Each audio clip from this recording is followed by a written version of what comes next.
मंदिर का जहाँ पे लोग आस्था होता है, प्रत्येक साल समय और टाइम निर्धारित रहता है और उस समय और निर्धारण पर वहाँ के स्थानीय पुलिस या जिला प्रशासन या बिहार से कोई भी व्यक्ति वहाँ पे उपस्थित नहीं था। 8 से 9 लोग मारे जा चुके। तो इस घटना पर मैं इतना ही कहूँगा, अब सत्ता के लिए एक दूसरे को भी सत्ता हथियाने में लगे। अब उस शीतला मंदिर में जिस तरह से भगदड़ मची, आवाज जनता की। देखिए मैं शुरू से कहता आ रहा हूँ और पिछले मार्च से हम लोग कह रहे हैं कि बिहार में गुंडा राज का आगमन हो चुका है। अब गुंडा राज के संदर्भ में आप देखिएगा कि जिस तरह से यहाँ पे बेटियों पर हमले बढ़े, ये बिहार के लिए और बिहार के अस्मिता के लिए बड़ी सवाल है। अब एक घटना नहीं, कई घटना ऐसे हैं जो बिना FIR के लौट जाते हैं। कई घटना ऐसे हैं जो आप लोग जैसे स्वतंत्र पत्रकारिता करने वाले लोग इसको उजागर करते हैं तो थोड़ा सा मीडिया में आता है तो उसका कुछ चलता है, लेकिन आप 90% ऐसे घटना जो FIR दर्ज नहीं हो पाते। इसलिए दर्ज नहीं हो पाते कि इस बिहार के आंकड़ा जो है वो कहीं ना कहीं आपराधिक छवि खराब होगी, इसलिए आंकड़ा ही छुपा दे। अब नालंदा में एक घटना घटी है शीतला मंदिर। अब उस शीतला मंदिर में जिस तरह से भगदड़ मची और जिस तरह से बीजेपी के लोग सनातन धर्म का पालक का दम भरते हैं, आज वही भक्त भगवान के भरोसे इस दुनिया से छोड़ के चले गए।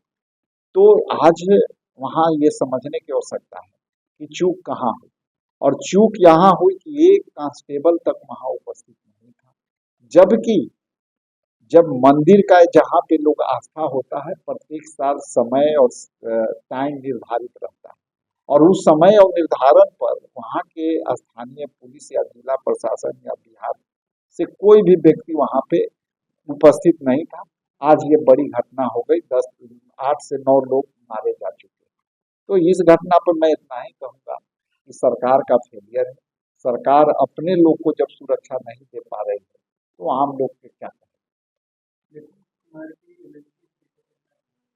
देखिए नीतीश कुमार जी का ही अपना है कि वो किसी चीज के लिए किए हैं या किसी दबाव में किए हैं तो नीतीश कुमार बनाएंगे, लेकिन आप देखिए पिछले बार की जो घटना है, लगातार पूरे देश में जिस तरह से लोटस ऑपरेशन होता है, चाहे वो अकाली दल का हो, चाहे बीजू जनता दल का हो, चाहे शिवसेना का हो, चाहे आप जो है शरद पवार की पार्टी का हो, ये सारे में बीजेपी साथ रह करके उन लोग को जिस तरह से साथ रह के कमजोर करती है और उन्हीं को बांट देती है। आज उसी का प्रारूप है कि नीतीश कुमार की पार्टी भी टूट चुकी है। अब आने वाला समय में कौन CM बनेगा नहीं बनेगा, इनका विवेकाधिकार का मामला है, ये उनकी है, लेकिन खींचतान तो है और खींचतान 5 विषय पर है।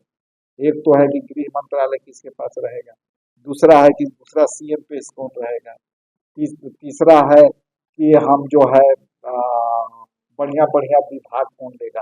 तो इस विषय को गुने लोग के साथ अभी बात नहीं बन पा रही, लेकिन ये सरकार समझौते वाली सरकार है। ये लोग सत्ता के लिए वोट चोरी कर लेंगे, सत्ता के लिए विधायक चोरी कर लेंगे, अब सत्ता के लिए एक दूसरे को भी सत्ता हथियाने में लगे। तो इसका कोई उपाय थोड़े है। इसका उपाय एकमात्र है कि लोकतंत्र की हत्या करने वाले लोग लोकतंत्र को स्वस्थ और स्वस्थ में रहने नहीं देना चाहिए। Big dreams need the right foundation. At Vidya Vihar Residential School, holistic education goes beyond classrooms. World-class facilities, caring houses, nutritious food, advanced labs, vast playgrounds, and inspiring mentors come together to nurture every child. Here, learning is balanced, values are lived, and every student truly belongs. Vidya Vihar Residential School, where learning transforms futures.